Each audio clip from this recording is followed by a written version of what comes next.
오늘은 일과영성 그 과에 들어가서는 두 번째 과죠, 그죠? 지난번에는 우리가 행복하고 싶다면 주님처럼 일하고 주님처럼 쉬어라. 그러니까 일할 때도 주님처럼 일해야 될 뿐만 아니라 쉴 때도 주님처럼 쉴 수 있어야 된다. 그러니까 주님처럼 쉰다는 말, 그건 단순히 육체적인 노동을 그치고 아무것도 안 한다라는 의미는 아니라고 그랬죠, 그죠?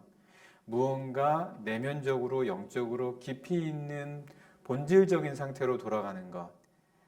하나님께서 엿새 동안의 모든 일을 마치시고 일곱째 날에 그날을 거룩하게 하셨다라고 하는 그 의미를 회복하고 그 의미를 찾는 시간. 그게 이제 주님처럼 쉬는 거다. 안식이다. 그렇게 이야기했었잖아요. 그래서 그 일과 쉼을 주님처럼 할 수 있어야지 우리가 일의 본질적인 의미를 찾을 수가 있다. 그거를 지난 시간에 우리가 했어요. 자, 오늘은 이제 두 번째 시간이에요. 여러분 54페이지 한번 볼까요? 54페이지 보면 오늘 우리가 같이 할 이제 두 번째 과는 뭐냐면 거기 제목에 뭐라고 써 있죠? 세상에 하찮은 일은 없다. 그러니까 이제 무슨 말이냐면 일은 그것만으로도 충분히 가치가 있다라는 거예요. 그 위에 작은 제목으로 써 있죠. 그러니까 일 자체만으로도 가치가 있다라는 거예요. 그런 의미에서 세상에 하찮은 일은 없다라는 거죠. 자, 그러면은 우리가 같이 한번 이야기를 나눠봐요. 세상에 하찮은 일은 없다라는 그 의미가 뭔지에 대해서 그리고 어떻게 이 의미를 통해서 우리가 일에 대한 의미를 찾아갈 수 있는지를 우리가 같이 한번 보도록 하죠. 우리 그 프린트물 있잖아요. 그 프린트물 그 첫 번째 제목 슬라이드가 있고 두 번째 슬라이드 있죠. 거기에서 보시면 아인 랜드라는 사람이 있대요. 아인 랜드.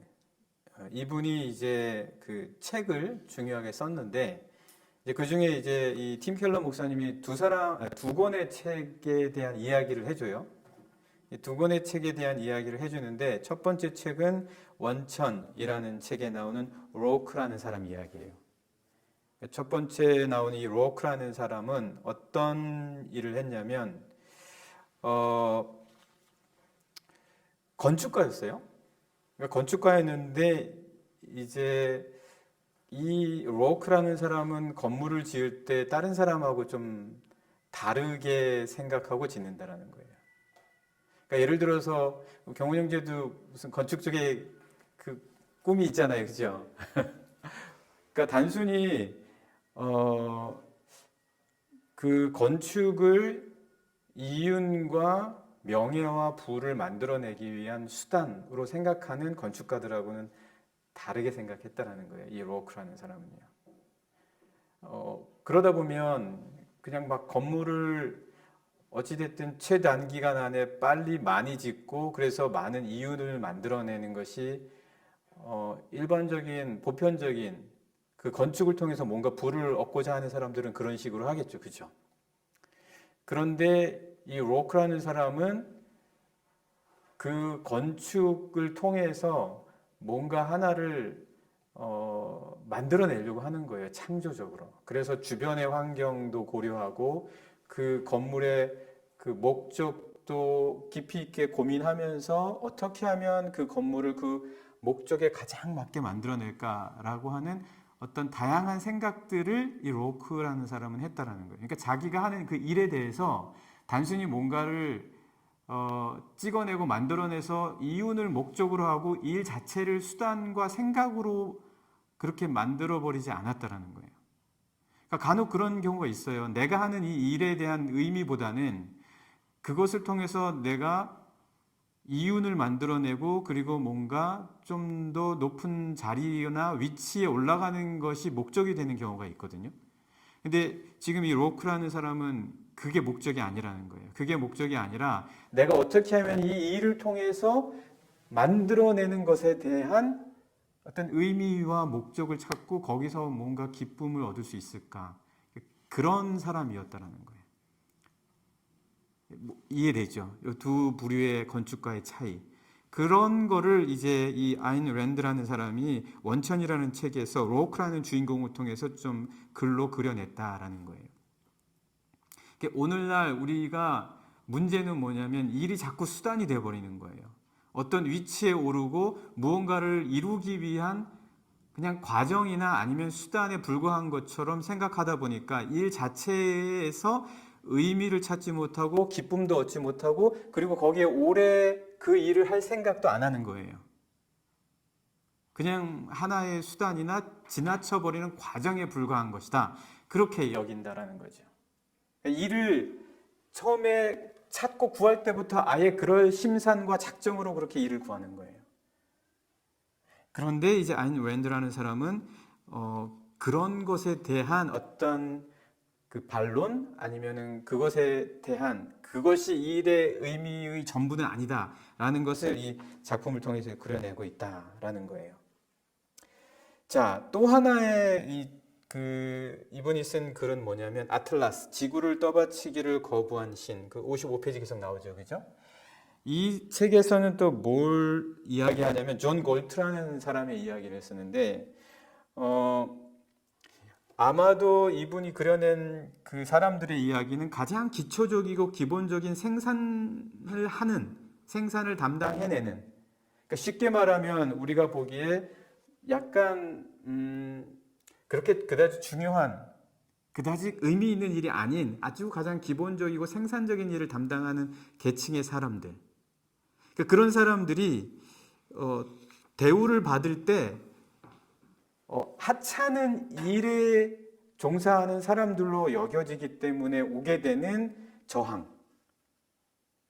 그러니까 이제 이 골트라는 사람을 통해서 이야기하려고 했던 아인 랜드의 메시지는 뭐냐면 어떤 일이든 의미 없는 일은 없다라는 거예요.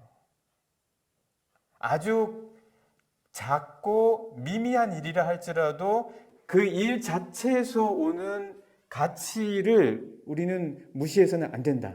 그래서 거기에 저항해서 파업을 하는 그런 사람을 묘사한 책이 바로 이 아틀라스, 지구를 떠받치기를 거부한 신, 골트라는 주인공을 예로 든 그 글이다라는 거죠. 이렇게 두 권의 책을 이렇게 이야기해주고 있어요. 읽어보신 분 계세요? 저도 읽어보지는 않았어요. 저도 읽어보지는 않았는데 오늘 팀 켈러 목사님이 오늘 이야기해 주려고 하는 두 번째 일과 영성의 단계에서는 아주 중요한 메시지를 우리에게 주고 있는 것만은 확실해요. 이렇게 이 두 사람의 그 주인공을 통해서 우리는 이제 각각 하나씩 알 수가 있죠. 일이라는 것은 단순히 어떤 것을 이루기 위한 수단이 아니라 일 자체가 목적이다라는 것 하나 알 수 있고, 또 하나는 뭐죠?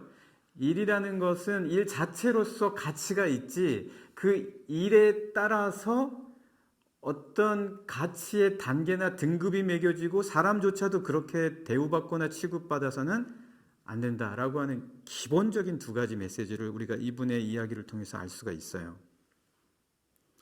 자, 그러면 우리 두 번째 슬라이드 세 번째 포인트를 한번 가볼까요? 일단 그 일에 대한 두 가지 메시지를 우리가 봤는데 우리가 세 번째 포인트를 가보면은 우리 같이 한번 읽어볼까요? 아드리아노 틸케르에 따르자면 그리스인들에게 일은 이렇다라고 얘기하면서 그 대표적인 그리스인들의 예로 아리스토텔레스하고 플라톤 그리고 에픽테토스 이 세 사람의 예를 들어서 고대 그리스인들이 가졌던 일에 대한 그 의미를 한번 우리한테 이야기해주고 있어요. 왜냐하면 오늘 우리가 이야기하려는 게 일은 어떤 일도 하찮은 일이라는 없다 그거잖아요.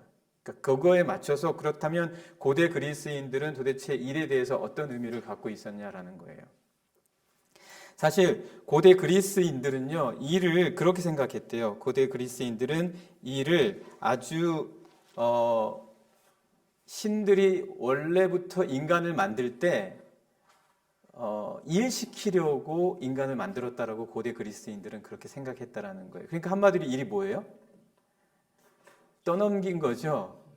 그러니까 어떻게 보면 인간에게 부여된 저주라는 거예요. 그러니까 그 신들이 하기 싫은 거를 인간들에게 억지로 떠넘긴, 그래서 우리는 신들에 의해서 창조된, 이를 위해서 만들어진, 노역과 고욕을 시키려고 빚어진 존재다. 그렇게 고대 그리스인들은 생각했다라는 거예요. 그래서 이제 여러분 56페이지 한번 보세요. 56페이지 보면은 세 번째 패러그래프 있죠. 세 번째 패러그래프 보시면 거기에 신들이 이렇게 나와 있죠. 그죠? 거기 한번 잠깐 볼까요? 같이 한번 읽어볼까요? 신들이 일을 시키려고 인간을 만들었다고 믿었던 고대 그리스인들은 노동을 축복으로 보지 않았다. 일의 가치는 평가절하되었다. 이탈리아 철학자 아드리아노 틸케르의 말처럼 그리스인들에게 일은 저주에 지나지 않았다. 그러니까 일은 어떻게 보면 인간에게 부여가 된 저주라는 거예요. 이런 일에 대한 의미를 갖고 있으면 일하는 게 굉장히 괴롭겠죠. 예. 억지로 내게 부여받은 거니까 어찌됐든 이 일로부터 벗어나려고 많이 할 것이고, 그러다 보면 지금 내가 하고 있는 일에 대한 어떤 의미도 발견하거나 찾아내지 못할 거 아니에요. 그죠? 그러니까 고대 그리스인들은 그렇게 생각했다라는 거예요. 그렇다면 당연히 고대 그리스인들에게 있어서의 일하는 계층의 사람들은 어떤 취급을 받았을까요? 아주 무시받았겠죠. 특별히 육체 노동을 하거나 어떤 몸을 써서 일하는 사람들은 굉장히 무시를 당하고 의미 없는 일을 하는 사람들로 취급받았을 거예요. 그래서 아리스토텔레스는 이렇게 얘기를 했대요. 아리스토텔레스는 사실 삶의 가장 첫 번째 의미는 뭐냐면 실업 상태다, 이렇게 얘기를 했대요. 근데 이 실업 상태라는 것은 일하고 싶은데 일을 못 찾는 그런 실업 상태가 아니라 내가 일을 하지 않아도 살아갈 수 있는 능력이 되는 상태. 그렇다면 뭔가 부여받은 게 많거나 아니면 원래부터 갖고 있는 어떤 것들이 있는 상태를 의미하는 거겠죠. 그게 삶의 가장 첫 번째 가치 있는 조건이라는 이야기를 이제 아리스토텔레스가 했다라는 거예요. 아, 일에 가장 의미 있는 거는 실업 상태구나. 그러면은 오늘날 우리 가장 가치 있고 의미 있는 삶을 살아가는 사람들이 어떤 사람들인지 대충 짐작이 오죠? 일하지 않아도 먹고 살 수 있는 사람들이 제일 좋구나. 뭐 그렇게 생각될 수 있잖아요. 당시 고대 그리스인들에게는 그러니까 일은 저주였다는 거예요. 그러니까 일에 대한 의미가 이런 식으로 되어져 간다면 과연 정말 오늘 우리들이 하고 있는 이 일에 대해서 찾을 수 있는 가치나 의미가 무엇이 있겠어요? 그죠? 플라톤도 이렇게 얘기했대요. 여기서 계속 보시면 플라톤은 뭐라고 얘기하냐면 육체의 모든 일들, 육체에 관련된 모든 것들이 영적인 진리를 찾아가는 것에 방해가 된다는 거예요. 영적인 진리를 찾아가는 것에 대하여 방해를 한다. 그래서 어쨌든 이 육체적인 것들은 그렇다면 당연히 어떻게 되겠어요? 무시되겠죠. 무시되고 하찮은 것으로 여겨지고 가치 없는 것으로 생각이 되겠죠. 그래서 이제 그리스인들에게 있어서 가장 중요한 것은 뭐냐면 육체적인 것으로부터 집착하지 않고 벗어나는 것이 굉장히 중요하다고 여겼다는 거예요. 육체적인 모든 일로부터 생겨나는 것들이 또 있기 때문에 걱정, 근심, 두려움, 뭐 이런 많은 것들이 또 일로부터 빚어지고 육체적인 관계에서 나오기 때문에 거기서부터 벗어나는 것, 그 집착에서 떠나오게 되는 것, 그것이 굉장히 그들에게 있어서는 중요한 것이다라고 여겨졌다라는 거예요. 그렇게 이야기한 사람이 누구냐면 에픽테토스라는 거죠. 에픽테토스. 한번 볼까요? 57페이지. 57페이지 첫 번째 패러그래프인데 밑에서 네 번째 줄을 보면 에픽테토스 나오죠. 그죠? 네, 거기 한번 같이 읽어볼까요? 시작. 에픽테토스는 제자들에게 올바른 삶이란 희망과 두려움을 모두 벗어버린 인생이다. 그러니까 이게 무슨 말이냐면, 그러니까 올바른 삶이란 희망과 두려움을 모두 벗어버린 인생. 그러니까 육체적인 모든 관계, 육체와 관련한 모든 집착에서부터 벗어나는 게 가장 올바른 삶이다. 이렇게 얘기했다는 거예요. 근데 얼핏 보면은 뭐 그럴듯하게 들리지 않아요? 지금 지휘자매님이 고개를 끄덕이는 거 보니까 얼핏 보면 이제 그럴듯하다 이렇게 들릴 수도 있어요. 그렇다면 질문이 생기는 거예요. 그럼 도대체 왜 이 물질 세계의 의미는 뭐냐는 거예요, 그러면. 여기서부터 벗어나는 게 정말 올바른 삶이고 여기서부터 벗어나는 것이야말로 우리가 목표로 지향해야 될 것이다라고 생각한다면 그렇다면 하나님께서 왜 이 물질 세계를 만드셨냐는 거예요. 그렇다면 왜 구태여? 그것도 말씀으로. 그렇죠? 그런 질문에 빠지게 된다는 거예요. 그러니까 에픽테토스라든지 플라톤이라든지 아리스토텔레스와 같은 이 그리스 사람들, 그리스 철학자들이 말하는 것은 어찌 보면은 그들의 사고에서 비롯된 것일 수는 있지만 굉장히 영적이고 정신적인 것에 가치를 과하게 부여하고 있는 셈이죠. 뭐 오늘 논할 건 아니지만 영지주의라고 우리가 말하는 기독교 이단도 결국은 그와 같은 동일선상에 있는 육체적인 모든 것에 가치를 부인하고 영적인 것에만 진리가 있다라고 생각하는 이단 중에 하나죠. 그건 이단인 거예요. 네, 자, 그래서 이렇게 이제 고대 그리스인들의 생각으로 가다 보면은 아까 우리가 처음에 말했던 그 아인 랜드라고 하는 사람이 쓴 일에 대한 두 가지 책에서 말해준 메시지 두 가지가 다 부정이 되는 거예요.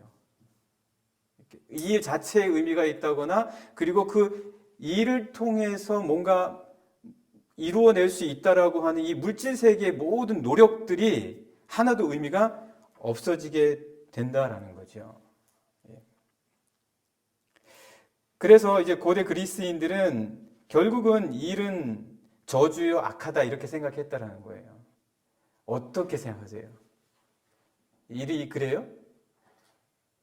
그렇지는 않잖아요. 그렇죠? 일이 그렇지는 않다. 그래서 오늘 지금 우리가 하는 거는 일이 왜 그렇지 않냐 그거를 같이 보려고 하는 거예요. 자, 경원 형제님, 일은 왜 저주가 아니에요? 왜 일은 악한 게 아니에요? 얻어지는 게 있어가지고. 지휘자님, 왜 일은 악하지 않고 왜 일은 우리에게 부여된 타락의 결과로서 주어진 저주가 아니다라고 확신할 수 있는 게 뭐예요? 하나님도 일하셨기 때문에, 예. 얻어지는 열매가 있기 때문에, 하나님도 일하셨기 때문에. 신혜자매님 어때요?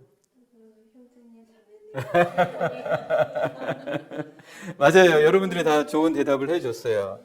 자, 일은 필연적으로 악하다라고 말하게 되면은요, 일단 사람들이 어떻게 했어요? 여기에 따르는 이 폐단이 있단 말이에요. 어떤 폐단이 생기냐면 일단 가장 가치 있고 선한 거는 될 수 있는 대로 일을 하지 않는 게 가치 있고 선한 게 돼버려요. 일단 그런 관점이라면 첫 번째.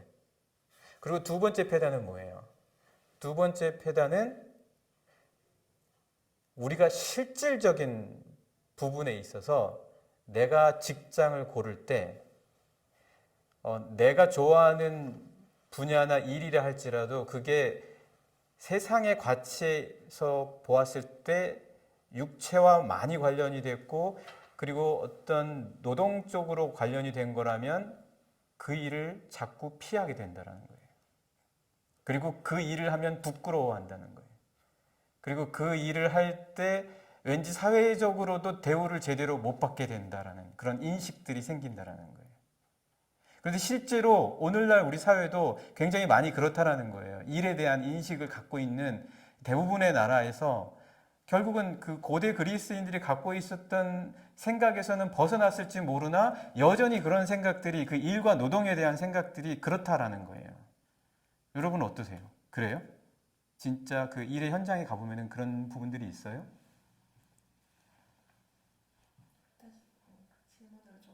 그러니까 어떤 예를 들어서 육체와 관련된 노동이 사회에서 좀 가치가 없고 좀 쉽게 할 수 있는 일로 인식이 돼서 사람들이 피하게 되거나 아니면은 뭔가 인식도 그렇고 그래서 내가 잡을 고를 때 일을 고를 때 그런 일들을 우선적으로 고르지 않는다라는 거죠.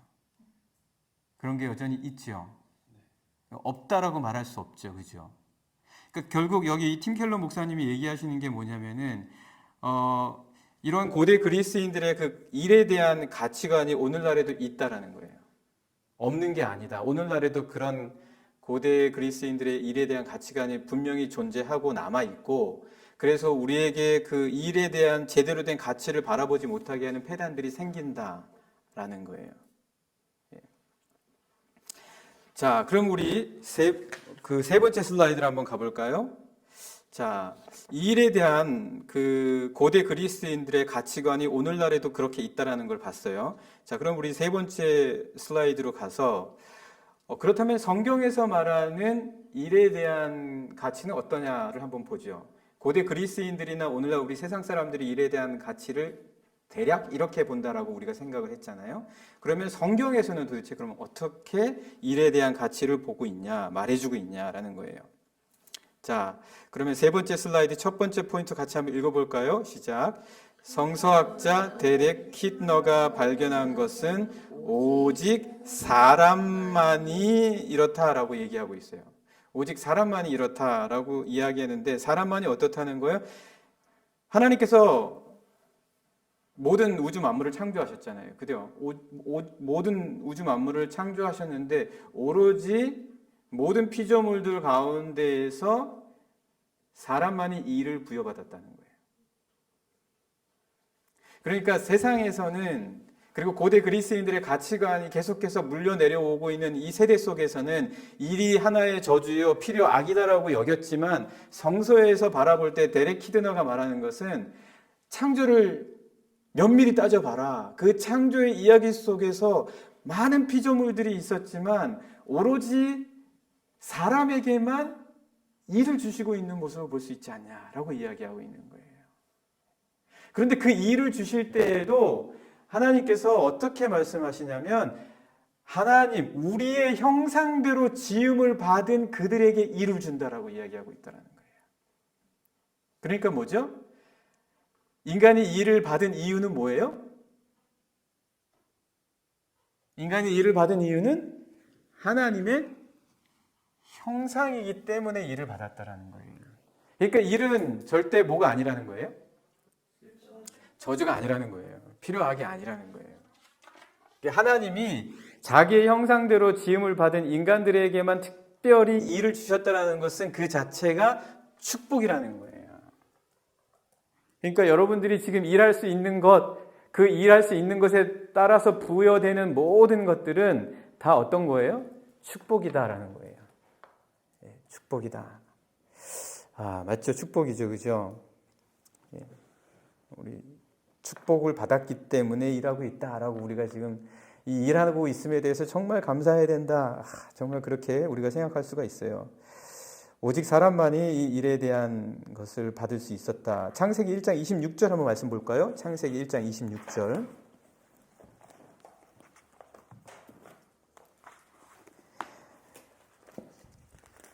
창세기 1장 26절 한번 우리 같이 읽어보죠. 네, 우리 같이 한번 읽어봐요. 시작. 하나님이 이르시되 우리의 형상을 따라 우리의 모양대로 우리가 사람을 만들고 그들로 바다의 물고기와 하늘의 새와 가축과 온 땅과 땅에 기는 모든 것을 다스리게 하자 하시고, 이 말씀을 가만히 보면은요, 하나님 자신의 형상을 따라 사람을 만드셨죠. 그죠? 그리고 나서 어떻게 하셨어요? 그리고 나서 그들에게 일을 시키신 거예요. 어떤 일을 시키셨어요? 예, 다스리게 하는 일을 시키신 거예요. 일을 맡기신 거예요. 그 일을 맡기신 이유가 분명히 나와 있죠. 그들이 하나님의 형상대로, 인간이 하나님의 형상대로 지음을 받았고 만들어졌기 때문에 일을 주신 거예요. 그러니까 경훈 형제님이 하나님의 형상대로 지음을 받았기 때문에 지금 일하고 있다는 거고, 우리 모두가 다 마찬가지예요. 그러니까 일은 필요 악이거나 저주가 아니라는 거예요. 일은 축복이라는 거예요. 우리가 어떤 노동을 하면서 어떤 일을 하든 그것은 축복이다라는 생각을 할 수 있어야 돼요. 나가서 땅을 파고 일을 하든 삽질을 하든, 또 어떤 대중교통수단을 운송을 하든, 아니면 어떤 호텔이나 어떤 숙소에서 사람들을 위해서 봉사를 하고 서빙을 하든 이 모든 것들을 우리가 바라볼 때 내가 하나님의 형상대로 지음을 받았기 때문에 이 분야에서 일할 수 있는 것이다라는 생각을 우리가 거기까지 우리의 생각을 미칠 수 있어야 된다라는 거예요. 네, 그리고 28절도 한번 볼까요? 28절 말씀 계속 같이 한번 읽어봐요. 오늘 지금 26절 읽었었죠? 28절 같이 읽겠습니다. 시작. 하나님이 그들에게 복을 주시며 하나님이 그들에게 이르시되 생육하고 번성하여 땅에 충만하라. 땅을 정복하라. 바다의 물고기와 하늘의 새와 땅에 움직이는 모든 생물을 다스리라 하시니라. 그래서 이 말씀이 뭐예요? 번성하고 충만할 뿐만 아니라 어떻게 하라고 하셨어요?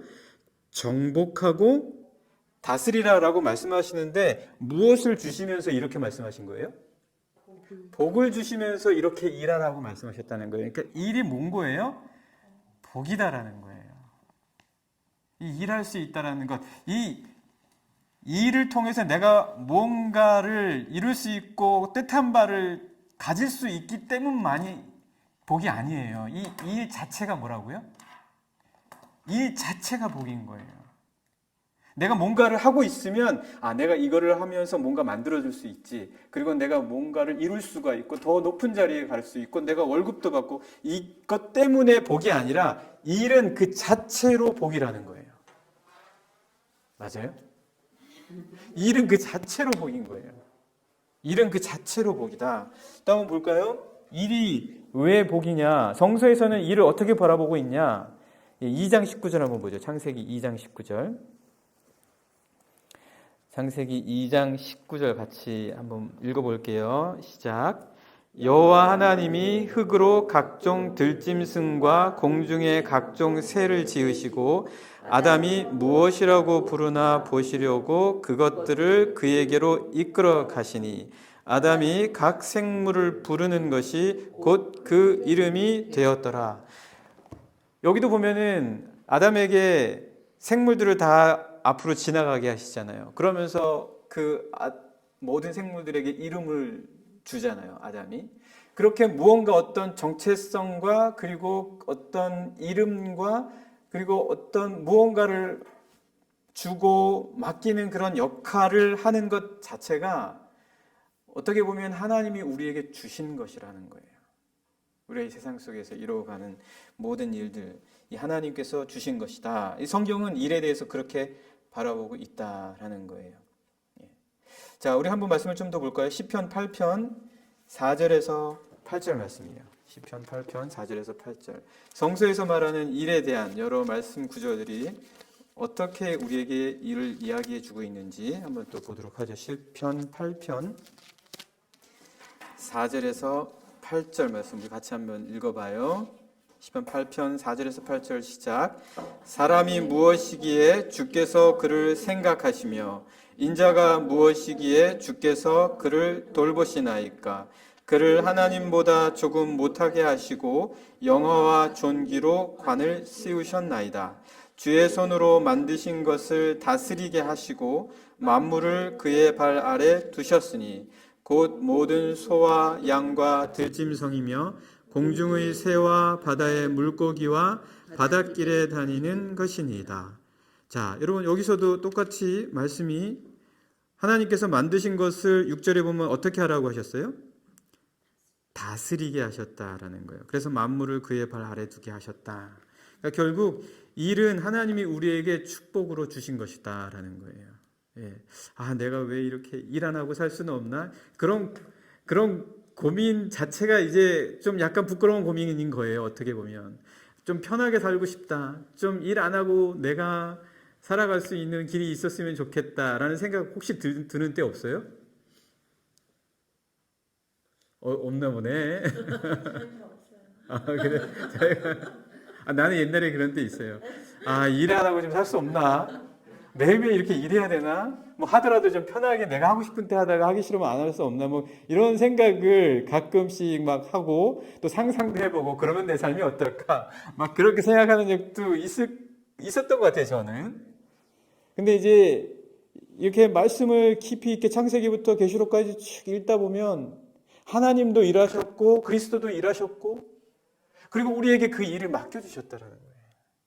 그 일이 너무너무 귀한 거예요.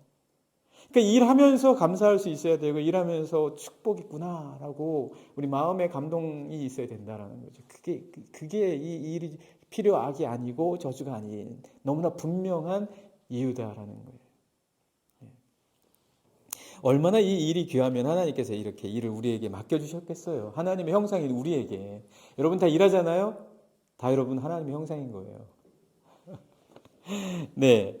자, 한번 보세요. 그 세 번째 슬라이드의 두 번째 포인트 같이 읽어볼까요? 시작. 고대 근동의 통치자들은 어땠냐는 거예요. 고대 근동의 통치자들은요. 여러분 베를린에 제가 그 얘기 자주 하는데 그 페르가몬 박물관 있죠. 페르가몬 박물관 가면 거기에 막 고대 근동에 있었던 여러 조각들하고 막 석상들하고 막 이런 게 굉장히 많아요. 그런 것들을 고대 근동의 왕들은 무언가 백성들을 일을 시킬 때 그런 큰 자기의 얼굴과 이미지가 담긴 그런 조각들과 거대한 상들을 그 자리에 뒀다라는 거예요. 왜 그랬을까요? 거기서 일하는 사람들에게 내가 여기 있고 내가 너희들에게 일을 시키는 거니까 내가 있는 것처럼 너희들은 일해라. 그런 의미였다라는 거예요. 무슨 의미인지 알겠죠? 왜 그 자리에 조각상들이 있고 왜 거기에 그 왕들의 이미지가 담겨있는 그림들이 있는가? 그거는 비록 왕은 왕궁에 있을지라도 그 현장에 왕이 직접 나와서 이 일을 감독하고 있으며 그 일을 시키는 게 왕이다라는 그런 의미였었다라는 거죠. 근데 오늘 우리도 마찬가지예요. 오늘 우리도 고대 근동에 있는 것뿐만 아니라 오늘 우리도 어찌 보면 그 일에 대한 의미를 그것과 같이 한번 생각을 해 본다면 그 고대 근동의 사람들 특히 왕들은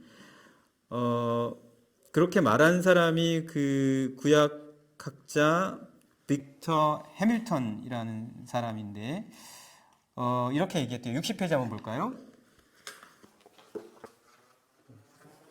60페이지 보면은 그 두 번째 패러그래프에서 그 세 번째 줄 있죠, 그죠? 세 번째 줄 구약학자 빅터 해밀턴 있죠.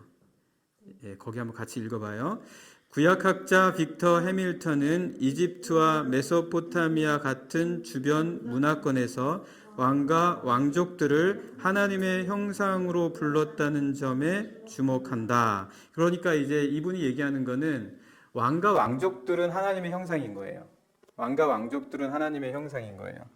그리고 그 왕과 왕족들이 하나님의 형상으로서 사람들에게 일을 시키는 거예요. 사람들에게 아까 이야기한 것처럼 조각이나 뭐 이런 걸 두고. 그런데 성서는 어떻다는 거예요? 이 빅터 해밀턴이 발견한 게요.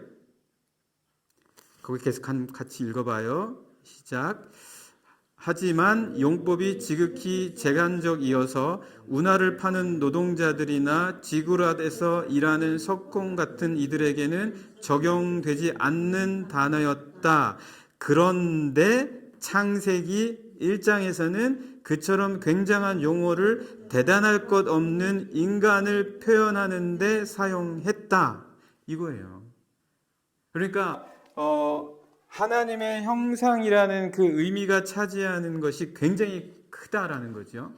그래서 왕과 왕족들에게 제한적으로 사용된 단어였는데 창세기 1장에서는 그냥 평범한 보통 사람들을 하나님의 형상이라고 말을 하면서 그렇기 때문에 그들이 하나님으로부터 이 일을 부여받았다라고 창세기에서 설명해주고 있다라는 거예요. 그러니까 이 일을 부여받았다라는 것 자체가 얼마나 굉장히 큰 의미다라는 걸 우리가 알 수 있다라는 거죠. 그러니까 무슨 일을 하든 그렇다는 거예요. 성경에서 바라보는 일에 대한 개념이 그렇다라는 거예요. 야, 얼마나 이 일에 대한 개념을 성경이 이렇게 다르게 보고 있을까? 좀 세상에서 보는 거하고 좀 다른 차이점을 발견할 수 있겠어요? 고대 그리스인들로부터 이 세대가 바라보는 이 일, 그리고 성경에서 우리에게 가르쳐주고 있는 이 일에 대한 그 접근이나 생각이 많은 차이가 있다는 걸 우리가 볼 수가 있죠. 자, 그런데 이제 네 번째 포인트로 한번 넘어가 볼까요? 세 번째 슬라이드 네 번째 포인트 같이 읽어요. 시작. 목회자이자 작가인 필립 젠센은 하나님이 세상에 오신다면 그리스인들은 어떤 모습으로 하나님을 그려냈을까라는 거예요. 만약 하나님이 세상에 온다면 그리스인들은 그 하나님을 어떤 모습으로 그려냈을까요? 누가 하나님이 어떤 직업을 갖고 있을 거다라고 뭐 직업이라고 하면 좀 그렇지만 어떤 모습으로 이 땅에 왔겠냐라고 생각했을 거냐는 거예요. 그리스인들은.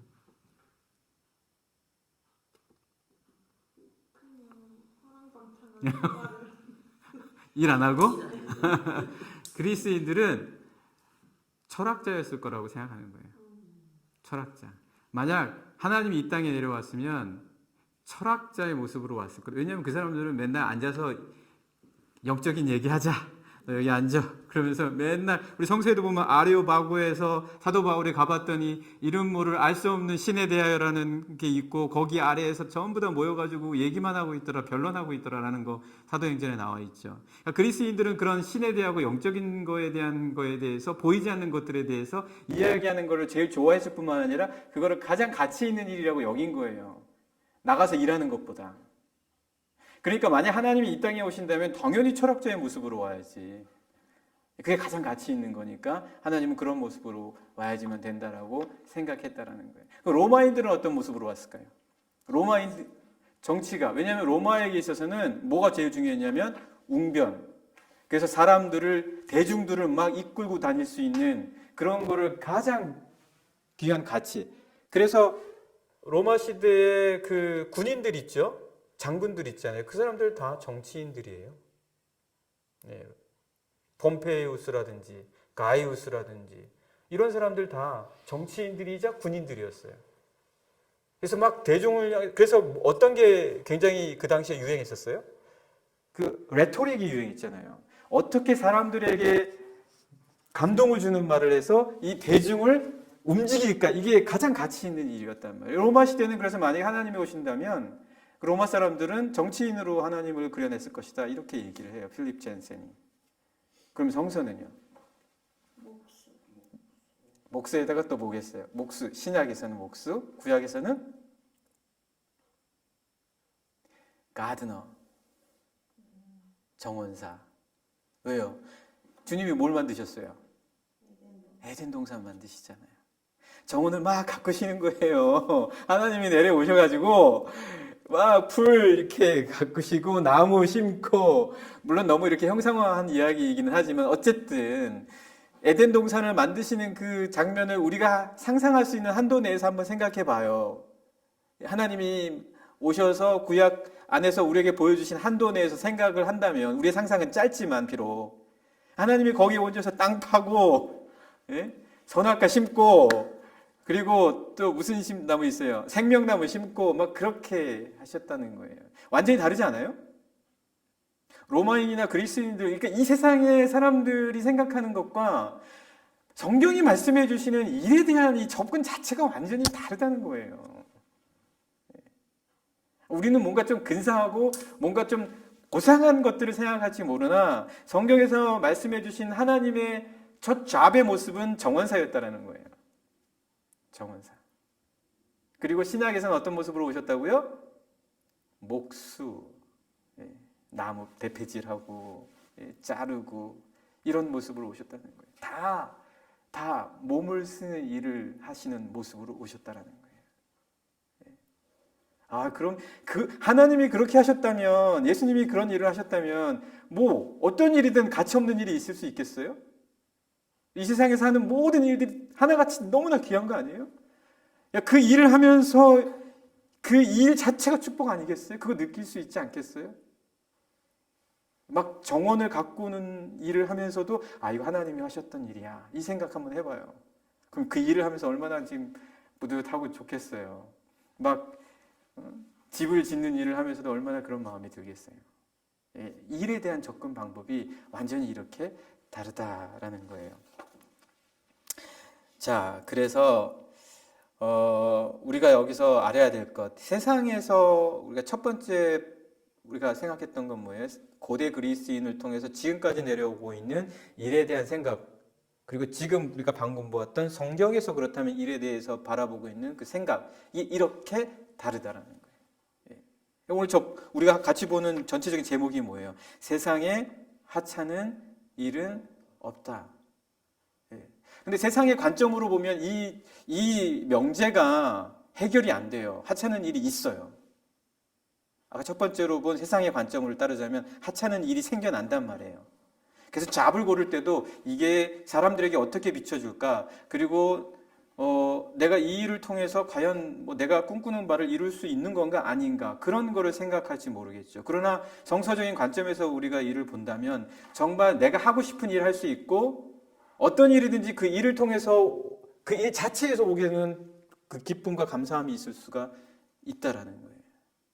그렇지 않으면 계속 일하면서 우리는 어떤 갈등이나 아니면 그 일 때문에 오게 되는 어떤 무언가 스트레스 같은 것들, 그리고 뭔가 늘 그 일에 만족하지 못해서 다른 거에 계속해서 생각을 기울일 수밖에 없는 그런 어떤 딜레마 같은 것들이 우리에게 분명히 있을 거예요.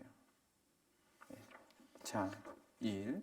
여러분 꼭 잘 한번 생각해 보세요. 자, 그래서 61페이지 한번 보실까요? 61페이지 첫 번째 패러그래프의 밑에서 네 번째 줄, 그 필립 젠센이 말한 거예요. 우리가 방금 이야기한 거예요. 같이 한번 읽어봐요. 하나님이요. 시작. 하나님이 세상에 오신다면 어떤 모습일까? 고대 그리스인들은 철학자 왕일 거라고 생각했다. 고대 로마인들은 정의롭고 고상한 정치가를 떠올렸을 것이다. 하지만 히브리 땅에 임하신 하나님은 어떠셨는가? 몫으로 오셨다. 예, 몫으로 오셨다. 그 위에 맨 위에 줄 한번 볼까요? 창세기 2장에서 창조주가 하신 일은 흙으로 인간을 빚어내고 신중하게 몸에 생기를 불어넣고 그다음에 뭐예요? 정원을 만드는 육체 노동이었다. 예. 자, 우리가 이 일에 대한 성경의 접근을 지금 보았어요. 일이라는 거는 이 세상의 관점과 달리 또 성경에서 말해주시는 분명한 메시지가 있구나 라는 것을 우리가 한번 생각해 볼 수가 있습니다. 자, 그러면 이제 마지막 슬라이드 같이 한번 봐요. 그 뒷면에 있는 네 번째 슬라이드를 같이 한번 보겠습니다. 그런데 이제 그래서 지금 우리가 이제 첫 번째로 돌아가게 되면 그리스인들이 있잖아요, 그렇죠? 그리스인들은 어떻다고 얘기했어요? 구체적인 것보다 가치가 있다 없다. 그러니까 이 말의 의미는 뭐냐면 육체적인 것보다 영적인 가치가 더 좋다. 더 귀하다, 더 보이지 않는 것이 더 영원한 것이다. 뭐 이런 생각이 너무 치우쳤다는 거예요. 그러니까 당연히 죽음은 뭐겠어요? 죽으면 어떻게 된다고 생각했어요? 해방이라는 거예요. 죽으면. 왜? 육체에 속박되지 않으니까. 육체에 속박되거나 물질에 속박되지 않고 영원하고 영적인 것에 갈 수 있으니까 정말 그때야말로 해방되는 것이다. 이렇게 생각을 했다라는 거예요. 얼핏 보면 맞네? 그렇게 생각들지 않아요? 얼핏 보면 맞네라고 생각될지 모르나 이게 위험한 이유는 아까 맨 처음에 여러분들에게 제가 얘기했죠.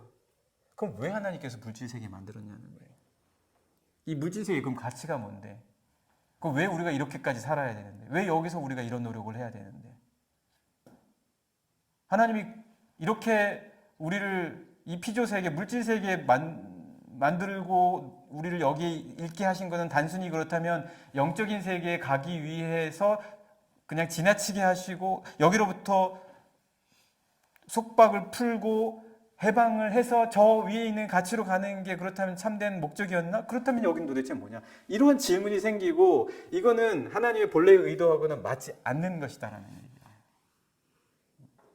그렇게 되면 뭐예요? 항상 여기에 있는 것들은 이 물질 세계에서 하는 모든 것들은 어떤 식으로 바라보게 된다는 거예요? 그렇게 되면 무가치한 거예요. 내가 지금 여기서 이렇게 애쓰고 뭐하러 이렇게 해요?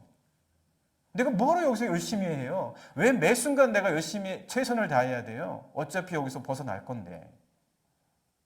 대충 하고 여기서 좀 뭐 피할 수 있는 건 다 피하고 편하게 있다가 그냥 가는 게 제일 좋은 거지. 그러나 성경은 그렇게 말씀해 주지 않는다라는 거예요. 그래서 옛날에 신약 시대에도 그런 사람들이 많았잖아요. 그래서 사도 바울이 뭐라 그랬어요? 일하기 싫으면 먹지도 마. 그렇게 얘기했죠. 일하기 싫으면 먹지도 마. 자, 한번 말씀을 볼까요? 그래서 그리스인들은 그 첫 번째 포인트 같이 읽어봐요. 시작. 그리스인들은 죽음을 친구로 보았다는 거예요. 왜? 해방시켜주니까. 그러나 말씀은 어떻게 보고 있어요? 고린도전서 15장 26절 한번 같이 볼까요?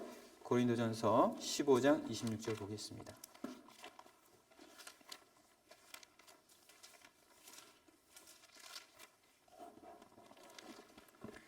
고린도전서 15장 26절 같이 한번 읽어봐요.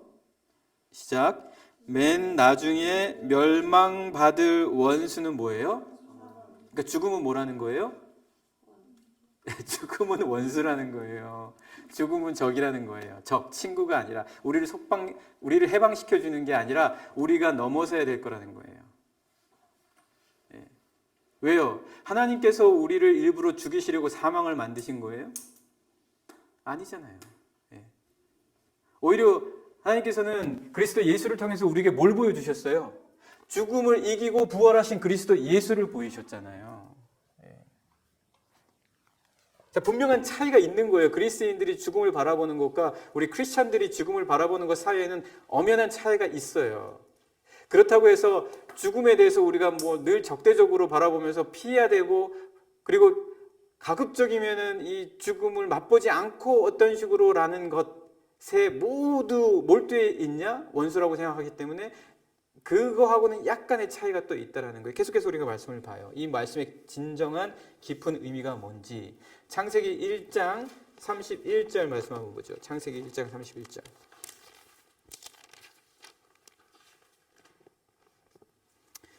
자, 창세기 1장 31절 말씀 같이 한번 봐요. 자, 읽겠습니다. 시작. 하나님이 지으신 그 모든 것을 보시니 보시기에 심히 좋았더라. 저녁이 되고 아침이 되니 이는 여섯째 날이니라. 여러분 한번 보세요. 하나님이 만드신 게 뭐예요? 뭐예요? 세상이에요. 이 세상이 뭐라고 지금 말씀하고 계세요?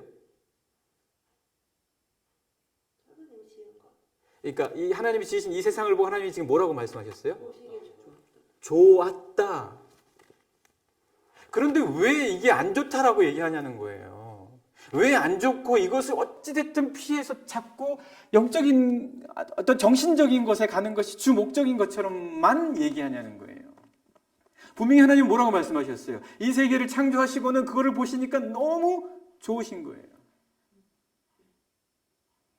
그러니까 여기서 자신의 형상을 따라 지음받은 인간들에게 일하실 수 있는 그 일까지 주신 거예요. 왜? 인간은 특별하니까. 하나님의 형상으로 지음을 받았으니까. 그들에게 이 피조의 세계, 이 좋은 곳에서 일하면서 하나님의 그 창조의 사역을 끊임없이 이어가도록 우리에게 일을 맡기신 것이라는 거예요. 이 일은 그렇기 때문에 일 자체로서 의미가 있다는 거예요. 어떤 일이든 간에. 그리고 그 일을 할 때 아까 우리 맨 처음에 로크라는 사람, 그 원천이라는 책에서 로크라는 사람이 건축을 할 때 그냥 마치 공장을 찍어내듯이 하는 게 아니라 그는 그 건축물을 지을 때 모든 주변의 환경과 여건을 생각하고 그 목적에 따라서 어떤 식으로 이 건물을 하나의 창조물처럼 만들까, 건축해낼까, 그걸 생각해낸다 그랬었죠. 그렇죠? 어떤 이것을 마구 만들어내서 대량 생산해서 이윤이나 어떤 부가가치를 만들어내는 게 목적이 아니라 그 일 자체를 통해서 어떤 것을 창조해낼까에 의미가 있다고 말한 것처럼 일 자체가 축복이자 그리고 그것이 하나님께서 우리에게 주신 은혜라는 거예요. 그러니까 여러분, 일할 수 있다는 게 정말 감사한 거예요. 그렇죠? 예. 물론 그 일을 할 수 있다는 것을 이용하면 사람들이 이용하면 또 안 되겠죠. 그렇죠? 예. 자, 계시록 22장 1절에서 한번 5절을 볼까요? 계시록 22장 1절에서 5절. 계시록 22장 1절에서 5절 말씀이에요. 가장 마지막에 있어요. 그죠? 1절에서 5절까지 한번 같이 보겠습니다. 시작. 또 그가 수정같이 맑은 생명수의 강을 내게 보이니 하나님과 및 어린 양의 보좌로부터 나와서 길 가운데로 흐르더라. 강 좌우에 생명나무가 있어 12가지 열매를 맺되 달마다 그 열매를 맺고 그 나무 잎사귀들은 만국을 치료하기 위하여 있더라. 다시 저주가 없으며 하나님과 그 어린 양의 보좌가 그 가운데에 있으리니 그의 종들이 그를 섬기며 그의 얼굴을 볼 터이요 그의 이름도 그들의 이마에 있으리라. 다시 밤이 없겠고 등불과 햇빛이 쓸데없으니 이는 주 하나님이 그들에게 비치심이라. 그들이 세세토록 왕노릇 하리로다. 이 말씀에 뭐가 나와 있어요? 이 말씀에 나와 있는 특별한 것들은 생명인 거예요. 생명이 우리는 가득한 것들이 보이는데 그 생명이 어디에 풍성하게 있냐는 거예요. 여기가 지금 어디예요? 여기가 지금 어디냐면 사도 바울이 본 새하늘과 새 땅이에요. 그 새하늘과 새 땅, 새 예루살렘이 어디에 와요? 이 땅 가운데 내려온다는 거예요. 어디예요? 이 땅. 우리가 지금 거하는 여기에 새 예루살렘이 위에서부터 내려오는 게 보인다라는 거예요. 지금 옛 하늘과 옛 땅은 물러가고 이 땅에 새 하늘과 새 땅이 벌어지며 새 예루살렘이 이곳에 내려온다. 그러니까 여기가 어떻다는 거예요? 너무너무 귀하고 그리고 이 땅을 어떤 식으로 우리가 가꿔야 될 책임이 있다라는 거예요. 생명이 넘치도록 그거를 하나님께서 이루실 거예요. 하지만 그때까지 우리는 하나님의 가치를 품고 일하는 자들이 되어야 된다는 거예요. 그 일을 하도록 하나님께서는 우리에게 자신의 형상을 따라 지음받은 우리에게 일을 주셨다는 거예요. 자, 그러니까 이 일을 하는 사람은 어떨까요? 일을 하는 사람은 그만한 존엄의 가치가 있다라는 거예요. 어떤 일을 하든지. 왜? 하나님의 생명이 가득한 세상을 만들기 위해서 어떤 작은 분야에서라도 몸담고 일을 할 때 그 사람은 하나님의 일에 지금 참여하고 있기 때문이다라는 거예요. 자, 계속해서 말씀 두 번째 포인트 같이 읽어볼까요? 시작. 이 세상은 간이역이 아니다라는 거예요. 그러니까 이 세상, 지금 우리가 머물고 있는 이 세상은 중간에 그냥 거쳐가는 그냥 하나의 정거장에 불과한 게 아니라는 거예요. 아, 어차피 나 여기 이 세상 뜰 거야. 아, 독일은 어차피 내가 여기 잠깐 와 있다가 딴 데 갈 거야. 아, 프랑크푸르트는 나 잠깐 여기 있다가 갈 거야. 가 아니라는 거예요. 어디든 여기 이 세상은 간이역이 아닌 바로 이곳에서 하나님께서 이루실 놀라운 일들이 있다. 자, 한번 말씀 볼까요? 마태복음 19장 28절 말씀이에요. 예, 마태복음 19장 28절.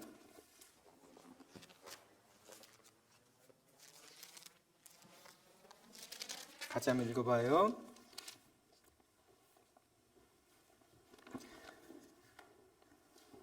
마태복음 19장 28절 맞죠?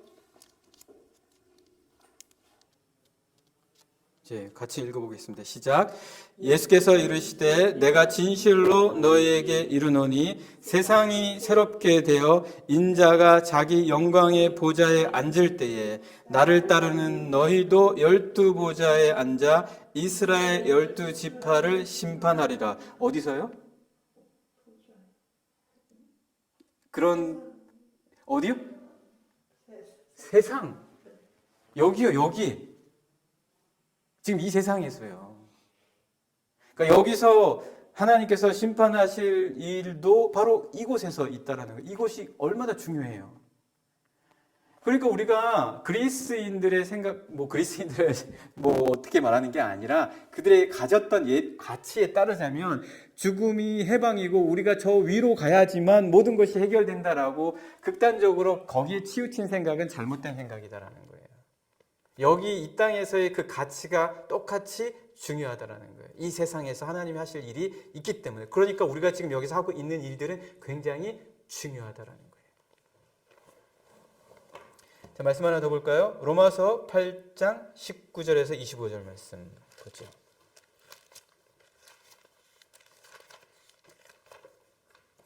로마서 8장 19절에서 25절 우리 같이 한번 읽어봐요. 시작. 피조물이 고대하는 바는 하나님의 아들들이 나타나는 것이니 피조물이 허무한 데 굴복하는 것은 자기 뜻이 아니요 오직 굴복하게 하시는 이로 말미암음이라. 그 바라는 것은 피조물도 썩어짐의 종노릇한 데서 해방되어 하나님의 자녀들의 영광의 자유에 이르는 것이니라. 피조물이 다 이제까지 함께 탄식하며 함께 고통을 겪고 있는 것을 우리가 아느니라. 그뿐 아니라 또한 우리 곧 성령의 처음 익은 열매를 받은 우리까지도 속으로 탄식하여 양자될 것 곧 우리 몸의 속량을 기다리느니라. 우리가 소망으로 구원을 얻었음에 보이는 소망이 아니니 보는 것을 누가 바라리요. 만일 우리가 보지 못하는 것을 바라면 참음으로 기다릴지니라. 이 모든 일들을 기다리는 것이 있대요. 뭐가요? 피조물이요. 피조물이 기다린다는 거예요. 피조물이 뭐예요? 이 세상이잖아요. 이 세상에서 하나님의 아들들이 무언가 일하면서 정복하고 다스리는 하나님의 가치에 따라서 그렇게 하기를 피조물도 간절히 기다리고 있다는 거예요. 경원 형제가 그렇게 하나님의 가치를 갖고 이 땅 가운데 일하는 거, 신혜 자매님이 그리고 우리 지우 자매님이 일하는 거를 누가 기다리고 있다고요? 피조물이 기다리고 있다는 거예요. 일의 그 가치.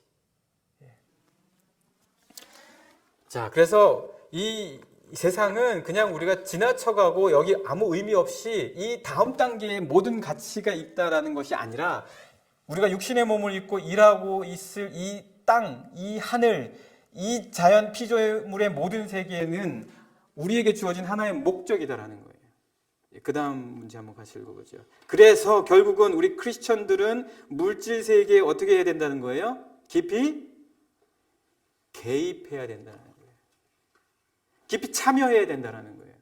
이거는 우리 세계가 아니야 라고 피하고 회피하고 그리고 도주하고 그리고 상관하지 않겠다라고 해서 마치 산속에 깊이 들어가서 거기에 속세를 떠나서 그 가운데서만 살아가는 것이 우리의 다음 세상을 위한 참된 준비다라고 생각해서 안 되고 적극적으로 이 세상의 모든 일 가운데 함께 참여해서 그 땅을 하나님의 뜻으로 변화시키고 하나님의 가치에 따라서 정복하고 다스릴 수 있는 그런 세상을 만들기 위해서 우리가 이 세상 가운데 널리 퍼져야 된다는 거예요. 세속적인 인간이 된다는 의미가 아니라는 거예요. 이거는 세상 가운데에 들어가서 그 세상을 변화시킨다는 거예요. 이 물질 세계가 이렇게 중요한데 왜 그걸 안 하냐는 거예요. 우리 크리스천들이.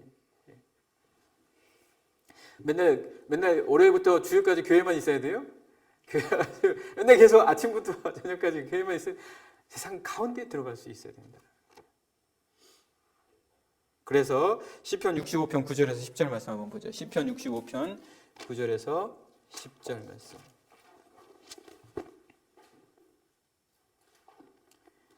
네, 시편 65편 9절에서 10절 말씀 같이 읽어요. 시작. 땅을 돌보사 물을 대어 심히 윤택하게 하시며 하나님의 강에 물이 가득하게 하시고 이같이 땅을 예비하신 후에 그들에게 곡식을 주시나이다. 주께서 밭고랑에 물을 넉넉히 대사 그 일항을 평평하게 하시며 또 담비로 부드럽게 하시고 그 싹에 복을 주시나이다. 하나님이 세상을 이렇게 가꾸시는데 우리가 지금 뭐 하냐는 거예요. 이 세상에 우리도 적극적으로 참여해서 이 땅을 변화시켜 가야 된다. 윤택하게 만들어야 된다. 이 세상의 복을 모든 사람들에게 골고루 나눠줄 수 있도록 애쓰고 힘써야 된다. 그 가운데 어떤 일을 하든 무슨 일을 하든 의미 있고 가치 있고 그것이 나를 존엄하게 만든다라는 이 절대적인 가치에 대해서는 조금도 흔들림이 없어야 된다라는 거예요. 우리 크리스천들에게 있어서는. 말씀 한번 또 볼까요? 104편 30절이에요. 시편 104편 30절.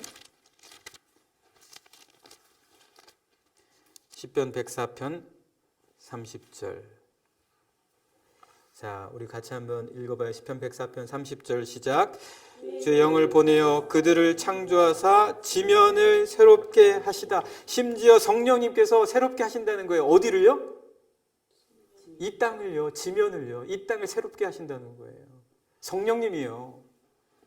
근데 왜 이 세상을 마치 지나가는 하나의 간이역처럼 여기냐는 거예요.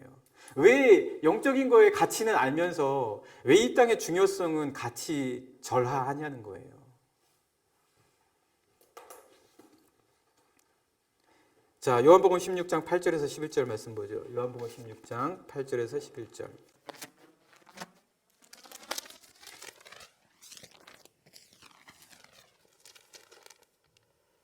자, 같이 읽겠습니다. 요한복음 16장 8절에서 11절 시작. 그가 와서 죄에 대하여 의에 대하여 심판에 대하여 세상을 책망하시리라.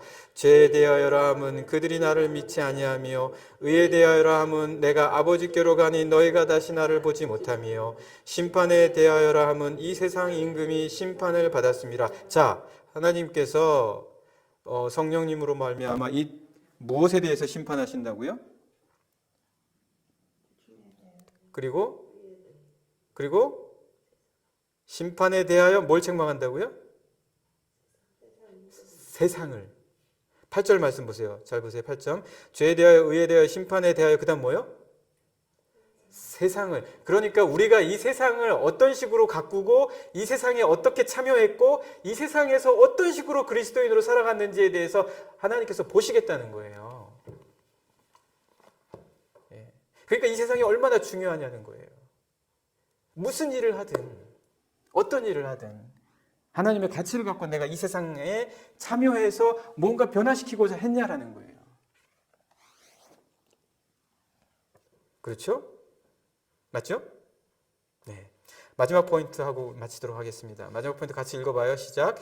이 세상의 일이 어떠해야 하는가? 이 세상의 일이 어떠해야 하는가? 여러분, 이렇게 할 때 그 가치를 갖고 일을 하게 되면요, 저는 여러분에게 절대적으로 말할 수가 있어요. 기쁨이 있어요. 이거는 그냥 어떤 좋은 일이 있어서 기쁜 게 아니라 뭔가 감격스러운 기쁨 알죠? 감동에 가까운 기쁨이 있죠. 그런 기쁨이 있다라는 거예요. 이렇게 내가 일을 하면. 왜? 하나님의 일에 참여하니까. 하나님이 주신 일을 감당하고 있다는 것 때문에 늘 그 일이 새롭다는 거예요. 늘 그 일을 하면서 나에게 주어지는 동기부여가 있고 감동과 감격으로 일하게 된다는 거예요. 그러면 힘들어도 감당할 힘이 생긴다는 거예요. 어떤 뭔가 인센티브가 주어져서 일하는 게 아니라 내가 하나님이 주신 일을 하고 있기 때문에 감동과 감사와 기쁨과 감격이 있다는 거예요. 잠언 8장 27절에서 31절 말씀 보죠. 잠언 8장 27절에서 31절.